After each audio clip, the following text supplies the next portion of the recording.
जय हिंद प्यारे साथियों। आज इस ऑडियो के माध्यम से हम मारवाड़ के इतिहास की बात करने वाले हैं। तो चलिए चलते हैं।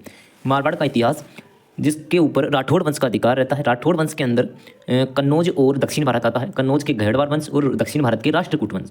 अबुल फजल ने कहा कि जहाँ यात्री बिना जल के मर जाएं वो मारवाड़, जहाँ यात्री बिना जल के मर जाएं वो क्या है, मारवाड़ है। अब राठौड़ वंश की उत्पत्ति की अगर हम बात करते हैं तो वो कैसी होती है। हर्षवर्धन के बंदायु मोहम्मद गोरी से हारकर घेड़वार राजस्थान को के मारवाड़ क्षेत्र में आए तो यहाँ वे राठौड़ वंश राठौड़ कहलाए। कौन? बंदायु मोहम्मद गोरी से हार करके घेड़वार राजस्थान के मारवाड़ क्षेत्र में आ जाते हैं तो वे बंदायु जो थे वो आ गए तो वो क्या कहलाए, राठौड़ कहलाए। अब अगर हम मारवाड़ की बात करें, मारवाड़ जोधपुर को बोलते हैं। इसके उपनाम जो मरुकांतर, मरु प्रदेश, मरुस्थल, मरुधर और मरुधार। बात करते हैं राष्ट्रकूट वंश की, तो ये कभी हारे नहीं। कुछ लोग यहाँ बस गए तो वे घेड़वाल कहलाए। अब राजस्थान में राठौड़ वंश की बात करें तो कुलदेवी, राठौड़ों की कुलदेवी नागणेजी माता, कुल देवता रामचंद्र जी मेहरानगढ़, आराध्य देवी या इष्ट देवी चामुंडा माता और इष्ट देवता बेरू जी, जो बेरू जी थे। जोधपुर या मारवाड़ रियासत राजस्थान की सबसे बड़ी रियासत है। राठौड़ वंश के अंदर बीकानेर, किशनगढ़ रियासत, जोधपुर रियासत और बीकानेर रियासत आती है। सबसे पहले इनके जो प्रथम शासक थे वो थे राम सिंह, जिनका कार्यकाल 1237 से 1273 तक रहा। सेतराम के 100 पुत्रों में से 51वां पुत्र राम सिंह था। पालीवाड़ ब्राह्मणों की सहायता हेतु कन्नौज से मारवाड़ आए थे। बंदायु से राजस्थान आए और राजधानी इनकी थी खेड़। राम सिंह के समय राजधानी थी खेड़ और राम सिंह की छतरी बिट्ठू पाली के अंदर है। राम सिंह मारवाड़ के राठौड़ वंश के संस्थापक या आदि पुरुष या फिर हम इनको मूल पुरुष भी कह सकते हैं। उसके बाद आते हैं राव धुहड़ या राव दुवड़। 1292 से 1309 तक इनका कार्यकाल रहा। अपनी कुलदेवी नागणेजी माता की मूर्ति लेकर के ये आते हैं और जो कि नागणेजी माता है वो राठौड़ वंश की कुलदेवी है। ये मूर्ति कर्नाटक से लेकर आते हैं और कहाँ पर लेकर आते हैं, बालोतरा नागाना गांव के अंदर लाते हैं। नागणेशी माता का मंदिर बनाया जाता है। राव धुहड़ के बाद आते हैं राव मल्लीनाथ जी। पश्चिमी राजस्थान के लोक देवता भी माने गए हैं। मल्लीनाथ जी के कारण बाड़मेर का क्षेत्र मालानी कहलाता है। अपनी पत्नी रूपादे से प्रभावित होकर के संत बने और रूपादे लोक देवी बनी। घिंदोली के गीत गणगौर पर गाए जाते हैं। निजामुद्दीन मालवा का शासक, जिसकी 13 सैनिक टुकड़ियों को रावल मल्लीनाथ जी ने हराया था। तलवाड़ा बालोतरा में मल्लीनाथ का पशु मेला भी लगता है। बात करने वाले हैं उसके बाद में, मल्लीनाथ जी के बाद में आते हैं राव चुंडा। सन 1394 से 1423 ईस्वी तक इनका कार्यकाल रहा। इनकी रानी चांद कंवर ने चांद बावड़ी बनवाई। प्रतिहारा ने अपनी राजकुमारी का विवाह राम चुंडा से किया तथा मंढोर को दहेज में दिया। प्रतिहारा पर दिल्ली से बार बार आक्रमण हो रहे थे, इसलिए अपनी राजधानी मंढोर को बचाने के लिए अब मारवाड़ राज्य की नई राजधानी मंढोर घोषित की गई। उसके बाद रावचुंडा पुंगल के भाटियों द्वारा मारा गया। रावचुंडा के बाद में आते हैं राव जोधा। सन 1438 से 89 तक इनका कार्यकाल रहा। इनकी 14 संतानें थी, जिसमें राव बिक्काजी ने बीकानेर बसाया। सन 1459 ईस्वी में जोधपुर शहर की स्थापना की गई। राव जोधा के पिता राव रणमल और माता कोडमदे थी, जिन्होंने कोडमदेश्वर बावड़ी बनाई, जो पश्चिमी राजस्थान की सबसे प्राचीन बावड़ियों में से एक है। माता कोडमदे, तो कोडमदे से हम याद रख सकते हैं कोडमदेश्वर बावड़ी। राव रणमल की धर्म बहन कौन थी? करणी माता ने मेहरानगढ़ दुर्ग की नींव रखी। मारवाड़ राज्य का नाम जोधपुर 10 मई 1933 को महाराजा उमेद सिंह के काल में पड़ा। अब आती है अवल बावल की संधि, जो कि 1453 के अंदर होती है, राव जोधा और राणा कुंभा के अंदर। इस संधि को राठौड़ सिसोदिया संधि भी बोल सकते हैं, मारवाड़ मेवाड़ की संधि भी बोल सकते हैं। अब होता क्या है इसमें, इस संधि के द्वारा मारवाड़ व मेवाड़ की सीमा का निर्धारण किया गया, जिसका केंद्र बिंदु सोजत पाली को रखा गया तथा ये कहा गया कि जहाँ खेजड़ी के पेड़ हैं वो मारवाड़ तथा जहाँ आम के पेड़ हैं वो मेवाड़ है। अब बात करते हैं मारवाड़ राज्य राठौड़ वंश की, जिसकी कौन कौन सी राजधानी रही। इनकी 4 राजधानी रही। प्रथम राजधानी हमने देखी थी खेर बाड़मेर, जो कि राव सिंह के समय थी। दूसरी राजधानी मेवानगर, राव धुहड़ के समय। तीसरी राजधानी मंढोर, जो कि राव चूड़ा के समय। चौथी राजधानी मेहरानगढ़ दुर्ग, जो कि राव जोधा के समय। अगर हम बात करते हैं राठौड़ वंश के शाही शमशान स्थल की, तो वो 2 शाही शमशान स्थल है। एक तो मंढोर जोधपुर और दूसरा जसवंत थड़ा। मंढोर जोधपुर की बात करें तो ये मारवाड़ के शासकों की छतरियाँ बनी हुई है यहाँ पर, जिन्हें मंढोर के देवल कहा जाता है। मंढोर के देवल किसको कहते हैं? इनकी शाही शमशानों। मेहरानगढ़ दुर्ग के निकट मेहरानगढ़ दुर्ग के निकट है जसवंत थड़ा, और इसको बोलते हैं राजस्थान का ताजमहल। राजस्थान का ताजमहल किसको बोलते हैं? जसवंत थड़ा को। रावजोधा मारवाड़ का प्रथम पराक्रमी शासक था। ये कथन गौरीशंकर हीरानंद ओझानी का। रावजोधा मारवाड़ का प्रथम पराक्रमी शासक था, ये कथन किसने कहा? तो गौरीशंकर हीरानंद ओझानी का। राव मालदेव का शासन 1531 से 1562 तक था। तो हम राव मालदेव की बात अब करते हैं। राव गंगा के पुत्र राव मालदेव पिता की हत्या करके शासक बने। कौन? राव मालदेव अपनी पिता की हत्या कर देते हैं और शासक बन जाते हैं। माता इनकी पद्मा कुमारी, जो कि शिरोई के जगमाल देवड़ा की पुत्री थी। मालदेव के राजतिलक के समय इनके पास केवल 2 प्रगने थे, जोधपुर और सोजतवाली। लेकिन कालांतर में कहा जाता है कि मालदेव ने 52 युद्ध लड़े तथा 58 प्रगने जीते, 52 युद्ध जीते और 58 प्रगने जीते। और मालदेव का राज्याभिषेक जो है सोजत के अंदर होता है। कहाँ पर होता है? सोजत के अंदर होता है। उसके बाद में आता है पाहेबा साहेबा का युद्ध, जो कि सन 1541 के अंदर होता है। राव मालदेव व जेतसी के मध्य। राव मालदेव जोधपुर के थे और जेतसी जो थे वो बीकानेर के थे। मालदेव ने बीकानेर पर अधिकार कर लिया और जो जेतसी था वो बेचारा युद्ध लड़ता मारा गया। जेतसी का पुत्र कल्याणमल सहायता मांगने दिल्ली शेरशाह सूरी के पास चला जाता है। अब क्या होता है कि मारवाड़ के राव मालदेव आक्रमण कर देते हैं मेड़ता के ऊपर आक्रमण करते हैं। तो उस समय मेड़ता के शासक होते हैं वीरमदेव। अब वीरमदेव डर के मारे चले जाते हैं दिल्ली शेरशाह सूरी के पास सहायता मांगने हेतु। ठीक है, यहाँ पर ये हो ही रहा था। तो इधर वो राव मालदेव मेड़ता पर अधिकार कर लेते हैं और वो हार के मारे डर से वीरमदेव जो थे वो चले जाते हैं कहाँ पर? शेरशाह सूरी के पास, दिल्ली। तो साथियों क्या होता है कि इधर मेड़ता के ऊपर राव मालदेव अधिकार कर लेते हैं। अब आता है मालदेव और हुमायूं के बीच का संबंध।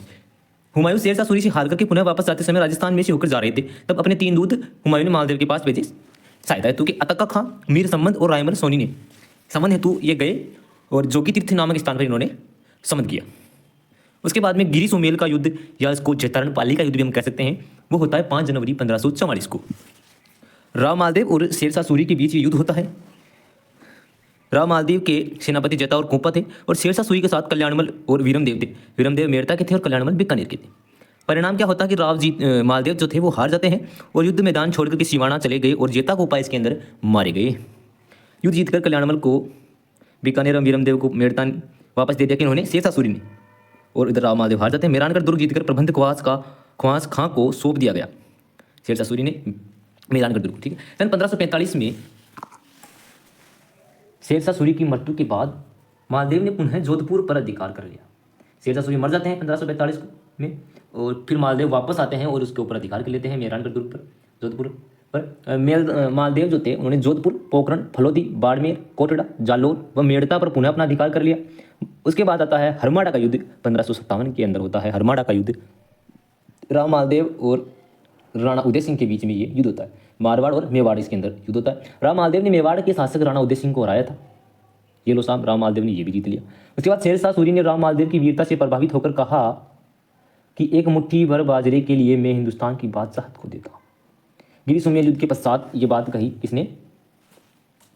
वो कही थी शेरशाह सूरी ने। उसके बाद उनकी मृत्यु होती है। ठीक है, राव मालदेव एक शक्तिशाली शासक थे। अबुल फजल और निजामुद्दीन ने उनकी प्रशंसा में उन्हें हसमत वाला राजा कहा। हसमत वाला राजा किसके लिए कहा जाता है? तो वो राव मालदेव के लिए हसमत वाला राजा कहा जाता है। अब यहाँ पर आती है कहानी साहब उमादेव की। उमादेव राव मालदेव की पत्नी थी, जो कि बीकानेर के लूणकरण की पुत्री थी। किसकी पुत्री थी? बीकानेर के लूणकरण की पुत्री थी। अब उमादेव जो थी उनके साथ भारमली दासी उमादेव के साथ पियर से आई थी ब्याग में, जो सुंदर थी। किसी से? उमादेव से भी सुंदर थी। और राजा क्या था? नशे में था। तब रानी को कहा जाता है, बुलाया जाता है कि मालदेव बोलते हैं कि उमादेव उसको बोलो, सॉरी उमादेव को बुलाया जाता है। तब उमादेव तैयार होती रहती है और थोड़ा समय लग जाता है।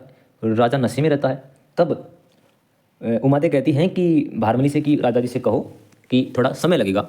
लेकिन मालदेव नशे में थे और वे भारमली नामक रानी के साथ, दासी के साथ संबंध बना लेते हैं और ये बात पता चल जाती है उमादेव को। भारमली नामक दासी के कारण उमादेव अपने पति राव मालदेव से नाराज होकर चली गई और तभी से उनको रूठी रानी कहा गया। क्या कहा गया? रूठी रानी कहा गया। और वो रूठ कर गई कहाँ? तो वो चली जाती तारागढ़ दुर्ग अजमेर के अंदर चली जाती। शेरशाह सूरी के आक्रमण के समय ईश्वरदास को उमादेव को मनाने भेजा, परंतु आशा भारत के व्यंग्य के कारण वह नहीं मानी। वह गुंदोज केलवा चली गई तथा अपने पति मालदेव की मृत्यु के बाद सती हो गई। देखो, अगर रानी हो तो वो रूठी रानी उमादेव जैसी हो।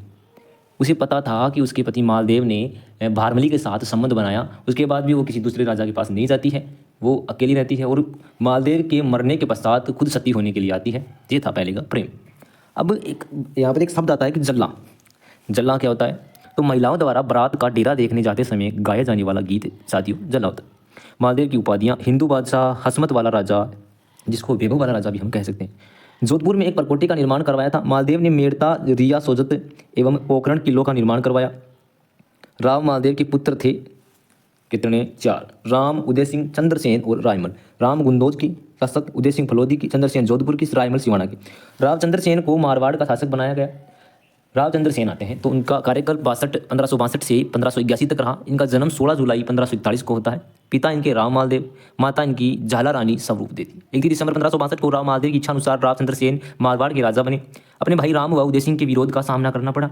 1564 में राम सहायता हेतु मुगल बादशाह अकबर के पास जाते हैं। तब अकबर ने राम की सहायता हेतु हुसैन कुली खां को 1564 में सेना लेकर भेजा तथा उसने जोधपुर पर अधिकार कर लिया। किसने? राव चंद्रसेन। उदय सिंह और राव चंद्रसेन के मध्य एक युद्ध होता है, लोहाट नामक स्थान पर युद्ध होता है। तो उस युद्ध के बीच में ही उदय सिंह मैदान छोड़कर चला गया। क्या होता है? चला जाता है। तो राव चंद्रसेन क्या करता है? इधर उदय सिंह मेवाड़ छोड़कर चला गया और राव चंद्रसेन जोधपुर से भद्राजोन आता है। भद्राजोन से सिवाना चले गए। अब इस बीच होता है एक अकबर का नागौर दरबार, जो कि 1570 के अंदर नागौर में होता है। राव चंद्रसेन नागौर दरबार में शामिल तो हुआ, लेकिन अकबर का झुकाव अपने भाइयों पर देकर वापस आ गया। ये दरबार किसके लिए लगाया गया था कि राव चंद्रसेन को ये पता लगे कि अकबर उसके भाइयों के साथ है। अब इस दरबार के अंदर शामिल कौन थे? हर राय जैसलमेर की, कल्याणमल का पुत्र राय सिंह और दुर्जन साल कोटा के, चंद्रसेन भद्राजोन के, उदय सिंह फलोदी के, ये इसके अंदर शामिल थे। लेकिन अकबर साथ दे रहे थे चंद्रसेन के भाइयों के। अब इसका उद्देश्य क्या था? अकाल राहत कार्य, और वास्तविक उद्देश्य था राजस्थान के राजाओं को अधीनता स्वीकार करवाना। बुलाया था, ये कह के बुलाया था कि अकाल राहत कार्य के लिए हम नागौर दरबार रख रहे हैं, लेकिन वास्तविक उद्देश्य उनका ये था कि राजस्थान के जो राजा थे वो अधीनता स्वीकार कर लिया अकबर की। राव चंद्रसेन भद्राजोन व सिवाना से रहकर सेना का सामना किया तथा अंत में मुगल रामपुरा के पहाड़ों में चले गए। कौन? राव चंद्रसेन कहाँ चले गए? रामपुरा के पहाड़ों में चले गए। जोधपुर जैसलमेर और बीकानेर के राजाओं ने अधीनता स्वीकार कर ली। अब ये तो स्वीकार कर दी, लेकिन राव चंद्रसेन ने कभी स्वीकार नहीं की। अब स्वीकार नहीं की तो इनके समान एक राजा और थे। कौन? महाराणा प्रताप, जो भी उन्होंने भी कभी स्वीकार अधीनता नहीं की। राव चंद्रसेन की उपाधियों की बात करें तो मारवाड़ का प्रताप, महाराणा प्रताप का अग्रगामी, मारवाड़ का भूला बिसरा राजा विश्वेश्वरनाथ रेऊ ने राव चंद्रसेन की तुलना महाराणा प्रताप से। अब विश्वेश्वरनाथ ने किसकी तुलना की? राव चंद्रसेन की महाराणा प्रताप से की। ये थे इनके लिए उपाधियां। अब आता है सिवाना के अंदर युद्ध। 1573 के अंदर राव चंद्रसेन और अकबर के बीच में ये युद्ध होता है। सिवाना दुर्ग फत्ता राठौड़ के हाथों से सौंपकर स्वयं पहाड़ों में चले गए। कौन? राव चंद्रसेन। और इनका जो अकबर था उसका सेनापति था शाह कुली खां। केशवर दास मेड़तिया, जगत सिंह बीकानेर के राज सिंह इस युद्ध में आए थे। बात करते हैं सिवाना पर आक्रमण की 1575 के अंदर वापस होता है। राव चंद्रसेन व शेष अकबर के बीच राव चंद्रसेन व सहयोगी देवीदास ने जलाल खां को मार दिया, जो कि अकबर के युद्ध का नेतृत्व कर रहा था। जलाल खां वो इस युद्ध में मारा जाता है। अकबर ने शाहबाज खां के नेतृत्व में सेना भेजी, तब सफलता मिली एवं सिवाना दुर्ग पर अपना अधिकार किया। सिवाना मारवाड़ की एक संकटकालीन राजधानी थी। राव चंद्रसेन का परिवार पोखरण दुर्ग में जाकर रहने लगा। राव चंद्रसेन बीकानेर के कल्याणमल के पुत्र राय सिंह को 1572 से 74 में जोधपुर का राजा बनाया और बाद में खालसा घोषित कर दिया।